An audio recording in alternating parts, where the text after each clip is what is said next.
Hi everyone, this is Robert. Welcome to The Well-Told Tale. Every week we bring to life the greatest science fiction and fantasy stories ever written.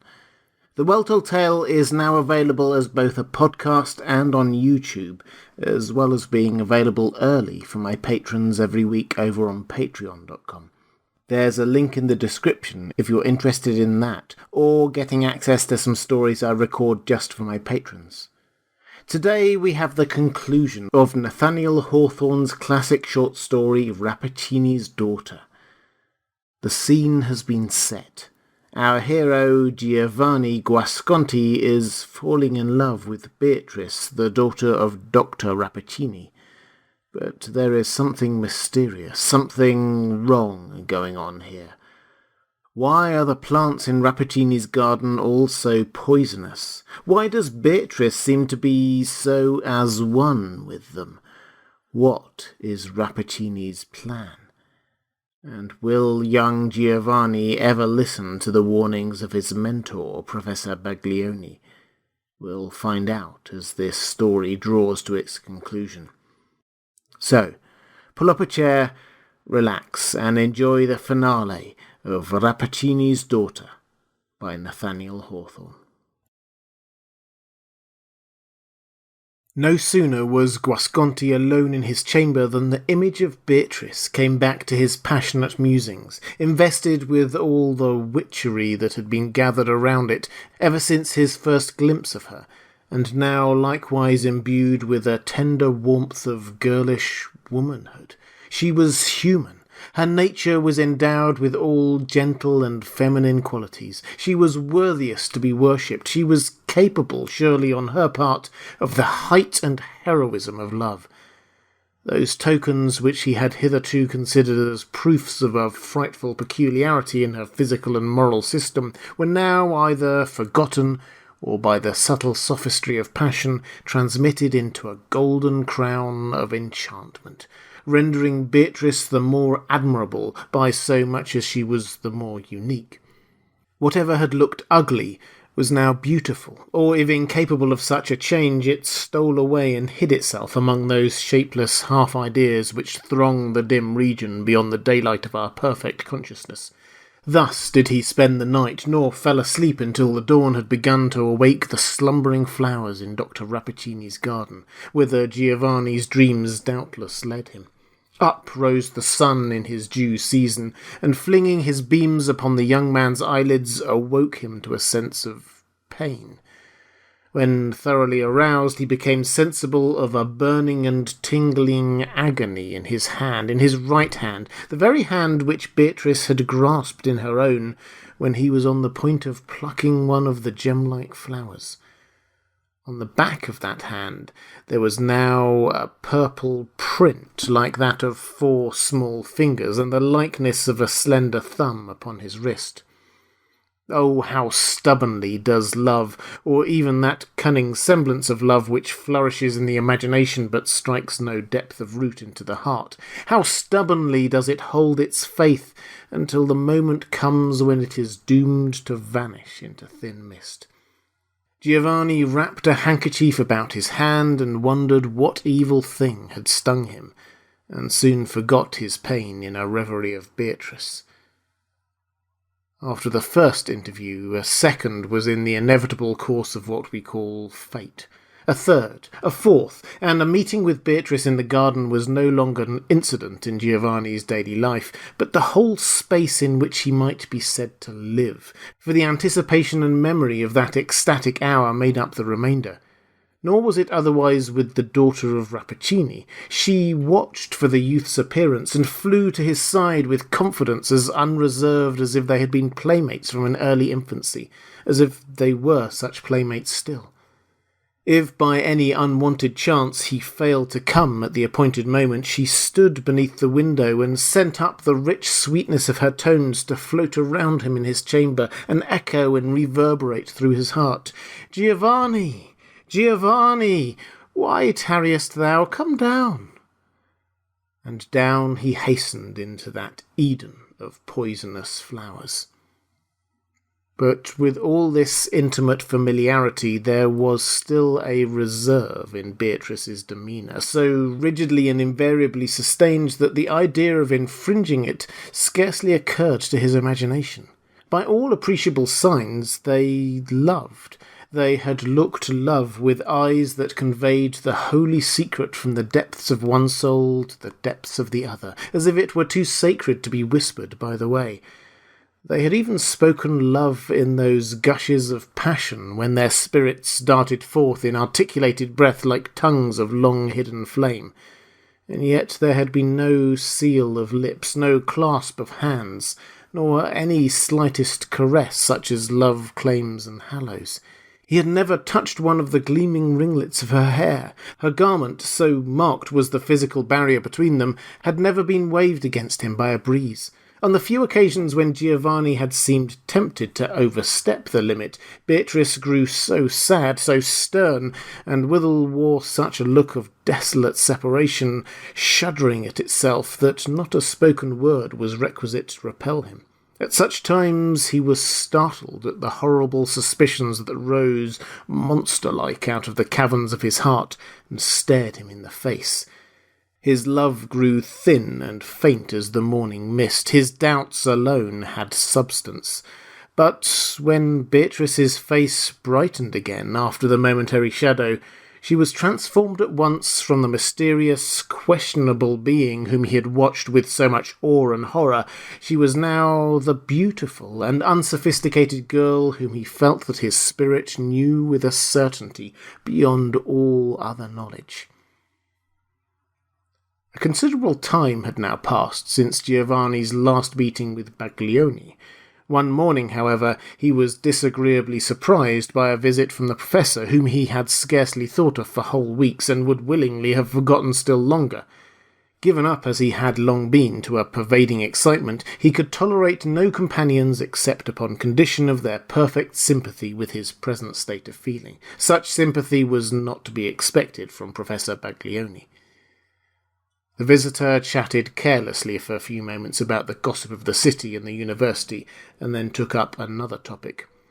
"I have been reading an old classic author lately," said he, "and met with a story that strangely interested me. Possibly you may remember it. It is of an Indian prince who sent a beautiful woman as a present to Alexander the Great. She was as lovely as the dawn, and gorgeous as the sunset, but what especially distinguished her was a certain rich perfume in her breath, richer than a garden of Persian roses. Alexander, as was natural to a youthful conqueror, fell in love at first sight with this magnificent stranger, but a certain sage physician, happening to be present, discovered a terrible secret in regard to her." "And what was that?" asked Giovanni, turning his eyes downward to avoid those of the professor. "That this lovely woman," continued Baglioni with emphasis, "had been nourished with poisons from her birth upward, until her whole nature was so imbued with them that she herself had become the deadliest poison in existence. Poison was her element of life. With that rich perfume of her breath she blasted the very air. Her love would have been poison, her embrace death. Is this not a marvellous tale?" "A childish fable," answered Giovanni, nervously starting from his chair. "I marvel at how your worship finds time to read such nonsense among your graver studies." "By the by," said the professor, looking uneasily about him, "what singular fragrance is this in your apartment? Is it the perfume of your gloves? It is faint, but delicious, and yet, after all, no means agreeable. Were I to breathe it long, methinks it would make me ill. It is like the breath of a flower, but I see no flowers in the chamber." "Nor are there any," replied Giovanni, who had turned pale as the professor spoke. Nor, I think, is there any fragrance, except in your worship's imagination. Odours, being a sort of element combined by the sensual and the spiritual, are apt to deceive us in this manner. The recollection of a perfume, the bare idea of it, may easily be mistaken for a present reality. Aye, but my sober imagination does not often play such tricks, said Baglioni, and were I to fancy any kind of odour, it would be that of some vile apothecary drug wherewith my fingers are likely enough to be imbued. Our worshipful friend Rappaccini, as I have heard, tinctures his medicaments with odours richer than those of Araby. Doubtless, likewise, the fair and learned Signora Beatrice would minister to her patients with draughts as sweet as a maiden's breath, but woe to him that sips them. Giovanni's face evinced many contending emotions. The tone in which the professor alluded to the pure and lovely daughter of Rappaccini was a torture to his soul, and yet the intimation of a view of her character opposite to his own gave instantaneous distinctness to 1,000 dim suspicions, which now grinned at him like so many demons. But he strove hard to quell them and to respond to Baglioni with a true lover's perfect faith.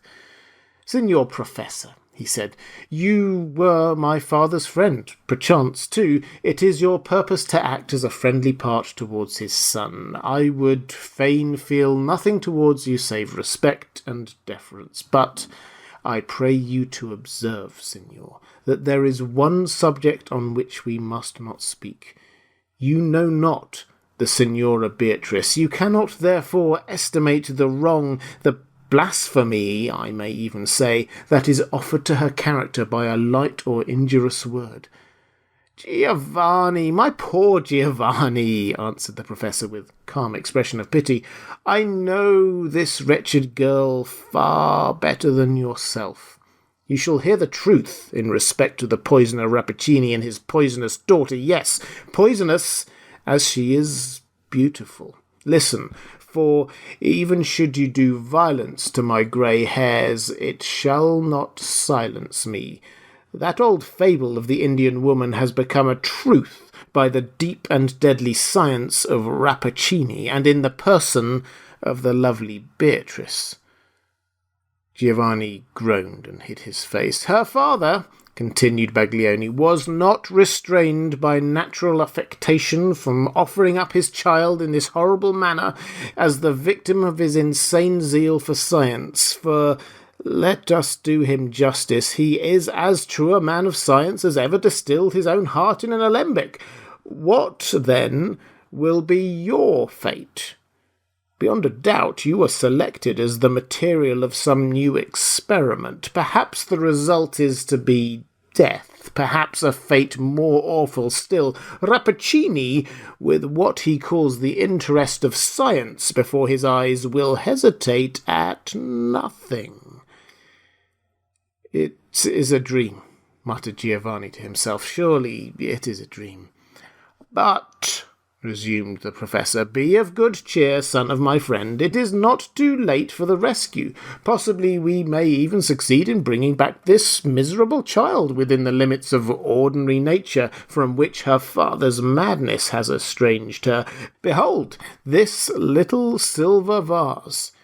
It was wrought by the hands of the renowned Benvenuto Cellini, and is well worthy to be a love-gift to the fairest dame in Italy, but its contents are invaluable. One little sip of this antidote would have rendered the most virulent poisons of the Borgias innocuous. Doubt not that it will be as efficacious against those of Rappaccini. Bestow the vase and the precious liquid within it on your Beatrice, and hopefully await the result." Baglioni laid a small, exquisitely wrought silver vial on the table, and withdrew, leaving what he had said to produce its effect upon the young man's mind. "We will thwart Rappaccini yet," thought he, chuckling to himself as he descended the stairs, "but let us confess the truth of him. He is a wonderful man indeed, a vile empiric, however, in his practice, and therefore not to be tolerated by those who respect the good old rules of the medical profession. Throughout Giovanni's whole acquaintance with Beatrice, he had occasionally, as we have said, been haunted by dark surmises as to her character, yet so thoroughly had she made herself felt by him as a simple, natural, most affectionate and guileless creature, that the image now held up by Professor Baglioni looked as strange and incredible as if it were not in accordance with his own original conception. True, there were ugly recollections connected with his first glimpses of the beautiful girl. He could not quite forget the bouquet that withered in her grasp, and the insect that perished amid the sunny air by no ostensible agency save the fragrance of her breath. These incidents, however, dissolving in the pure light of her character, had no longer the efficacy of facts, but were acknowledged as mistaken fantasies, by whatever testimony of the senses they might appear to be substantiated. There is something truer and more real than what we can see with the eyes and touch with the finger. On such better evidence had Giovanni founded his confidence in Beatrice, though rather by the necessary force of her high attributes than by any deep and generous faith on his part. But now his spirit was incapable of sustaining itself at the height to which the early enthusiasm of passion had exalted it. He fell down, grovelling among earthly doubts, and defiled therewith the pure whiteness of Beatrice's image. Not that he gave her up, he did but distrust. He resolved to institute some decisive test that should satisfy him, once for all, whether there were those dreadful peculiarities in her physical nature which could not be supposed to exist without some corresponding monstrosity of soul. His eyes, gazing down afar, might have deceived him as to the lizard, the insect, and the flowers, but if he could witness at the distance of a few paces the sudden blight of one fresh and healthful flower in Beatrice's hand, there would be no room for further question. With this idea, he hastened to the florist's and purchased a bouquet that was still gemmed with the morning dewdrops. It was now the customary hour of his daily interview with Beatrice. Before descending into the garden, Giovanni failed not to look at his figure in the mirror, a vanity to be expected in a beautiful young man, yet as displaying itself at that troubled and feverish moment, the token of a certain shallowness of feeling and insincerity of character. He did gaze, however, and said to himself that his features had never before possessed so rich a grace, nor his eyes such vivacity, nor his cheeks so warm a hue of superabundant life. At least, thought he, her poison has not yet insinuated itself into my system. I am no flower to perish in her grasp. With that thought, he turned his eyes on the bouquet, which he had never once laid aside from his hand. A thrill of indefinable horror shot through his frame on perceiving that those dewy flowers were already beginning to droop. They wore the aspect of things that had been fresh and lovely yesterday. Giovanni grew white as marble and stood motionless before the mirror, staring at his own reflection there as at the likeness of something frightful. He remembered Baglioni's remark about the fragrance that seemed to pervade the chamber. It must have been the poison in his breath. Then he shuddered at himself. Recovering from his stupor, he began to watch with curious eye a spider that was busily at work hanging its web from the antique cornice of the apartment, crossing and recrossing the artful system of interwoven lines, as vigorous and active a spider as ever dangled from an old ceiling. Giovanni bent towards the insect and emitted a deep, long breath. The spider suddenly ceased its toil. The web vibrated with a tremor originating in the body of the small artisan. Again Giovanni sent forth a breath, deeper, longer, and imbued with a venomous feeling out of his heart. He knew not whether he were wicked or only desperate. The spider made a convulsive gripe with his limbs and hung dead across the window.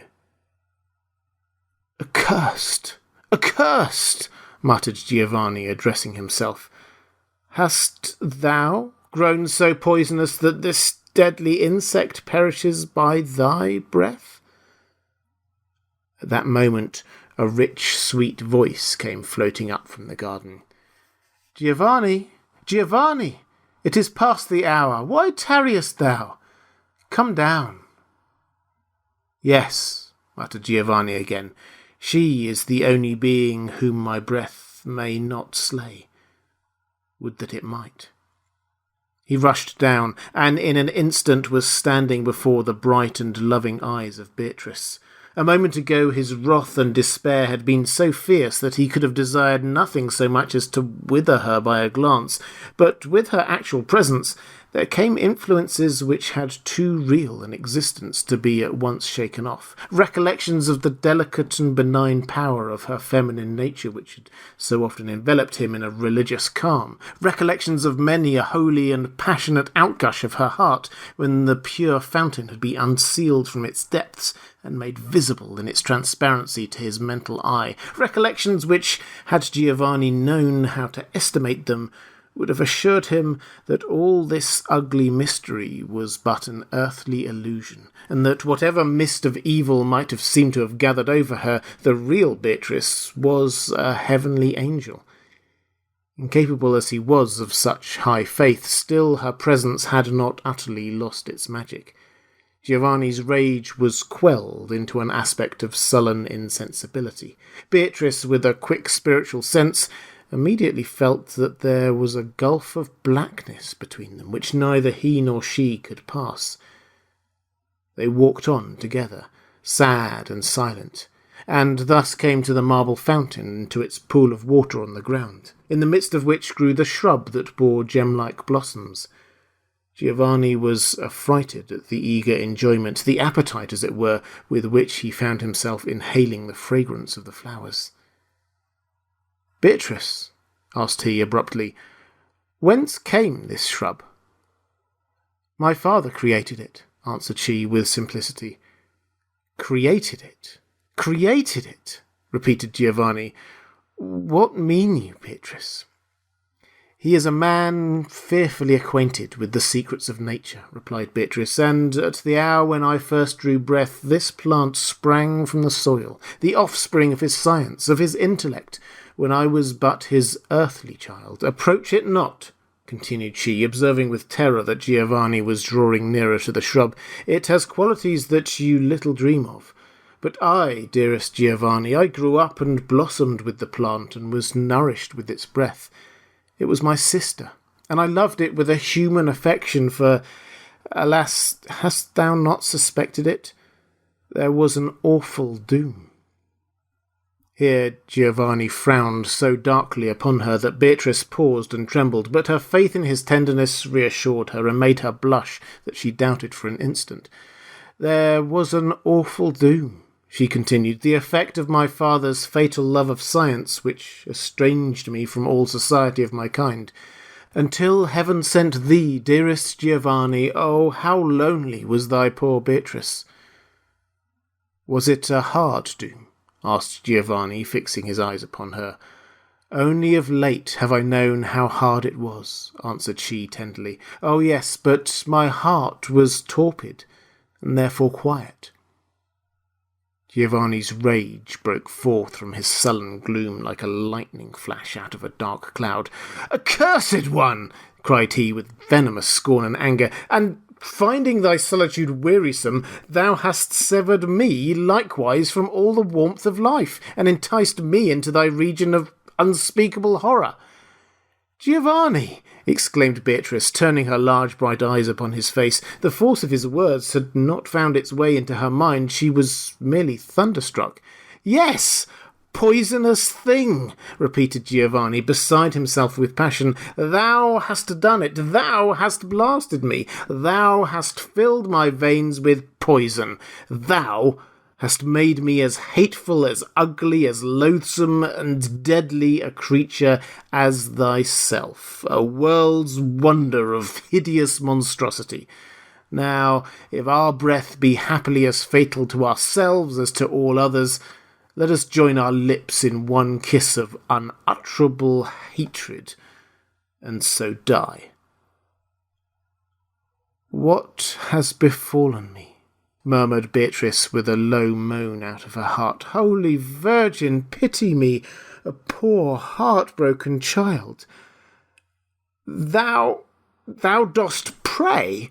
Cried Giovanni, still with the same fiendish scorn. Thy very prayers, as they come from thy lips, taint the atmosphere with death. Yes, yes, let us pray. Let us to church and dip our fingers in the holy water at the portal. They that come after us will perish as a pestilence.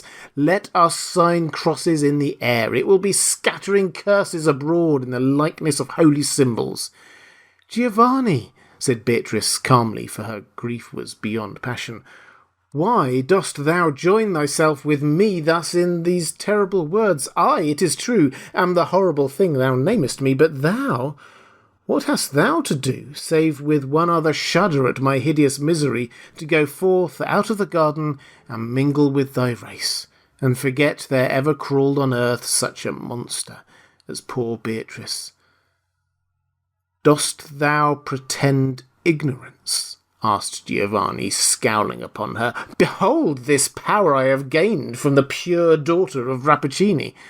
There was a swarm of summer insects flitting through the air in search of the food promised by the flower odours of the fatal garden. They circled round Giovanni's head, and were evidently attracted towards him by the same influence which had drawn them for an instant within the sphere of several of the shrubs. He sent forth a breath among them, and smiled bitterly at Beatrice as at least a score of the insects fell dead upon the ground. I see it! I see it! Shrieked Beatrice. It is my father's fatal science. No, no, Giovanni, it was not I. Never, never. I dreamed only to love thee and be with thee a little time, and so to let thee pass away, leaving but thine image in mine heart. For, Giovanni, believe it, though my body be nourished with poison, my spirit is God's creature, and craves love as its daily food.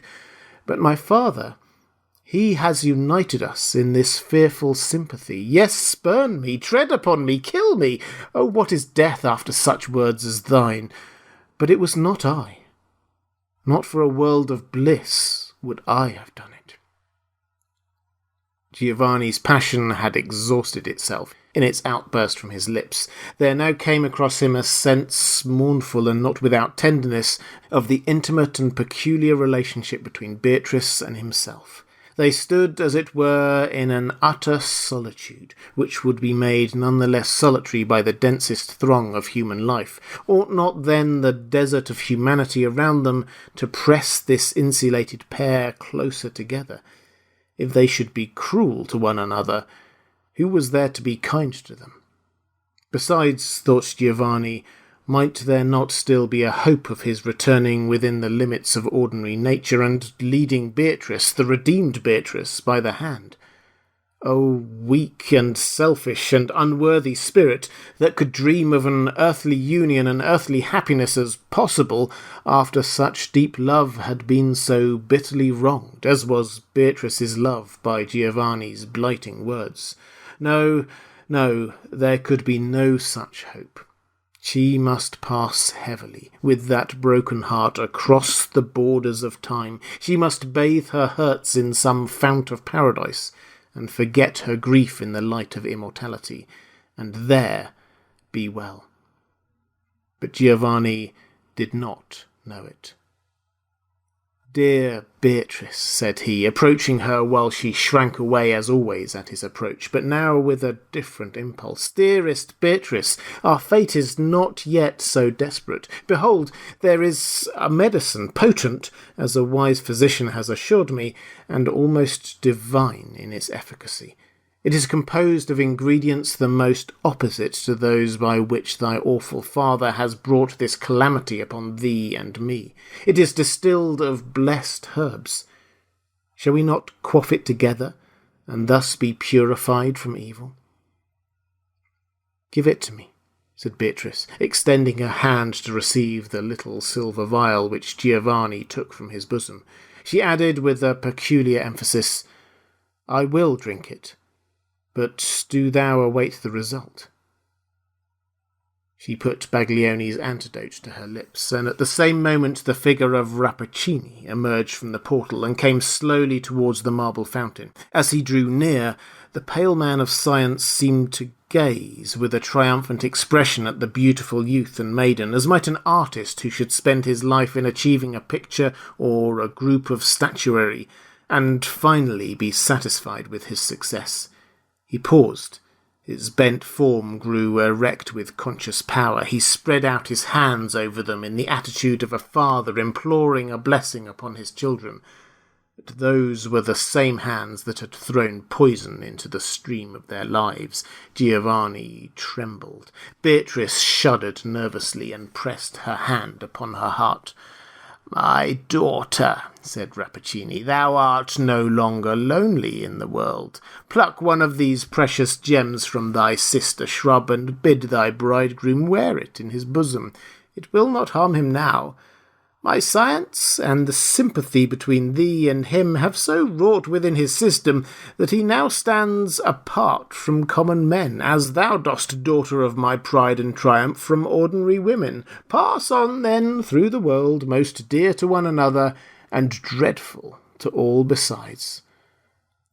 "My father," said Beatrice feebly, and still as she spoke she kept her hand upon her heart, "wherefore didst thou inflict this miserable doom upon thy child?" "Miserable?" exclaimed Rappaccini. "What mean you, foolish girl? Dost thou deem it misery to be endowed with marvellous gifts against which no power nor strength could avail an enemy? Misery to be able to quell the mightiest with a breath? Misery to be as terrible as thou art beautiful?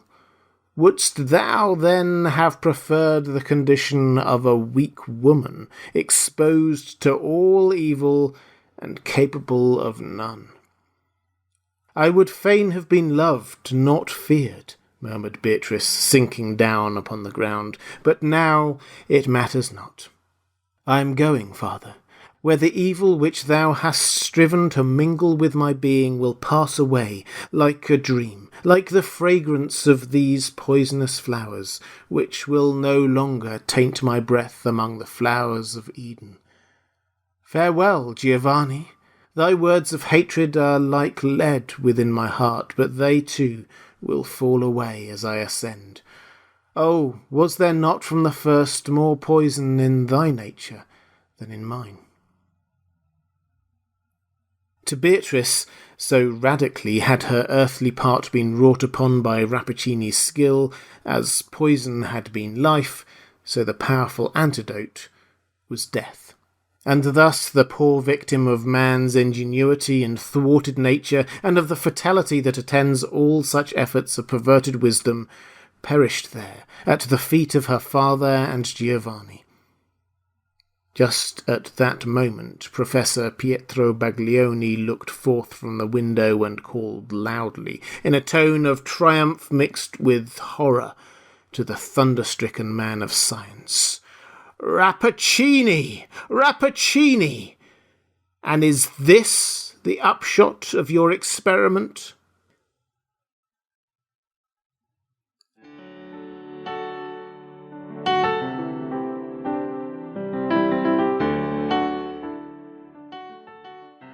And welcome back. I hope you enjoyed this finale of Rappaccini's Daughter by Nathaniel Hawthorne. I am passionate about sharing these classic science fiction and fantasy stories with as wide an audience as possible, and free for everyone. So please do recommend The Well-Told Tale to a friend if you think they'd be interested. Or if you'd like to support the channel, or get access to some stories I record exclusively for my patrons, please do consider visiting patreon.com/thewelltoldtale. There's a link in the description. That's all for this time. I'll be back next week with another classic story, The Wonderful Wizard of Oz. I hope you can join me.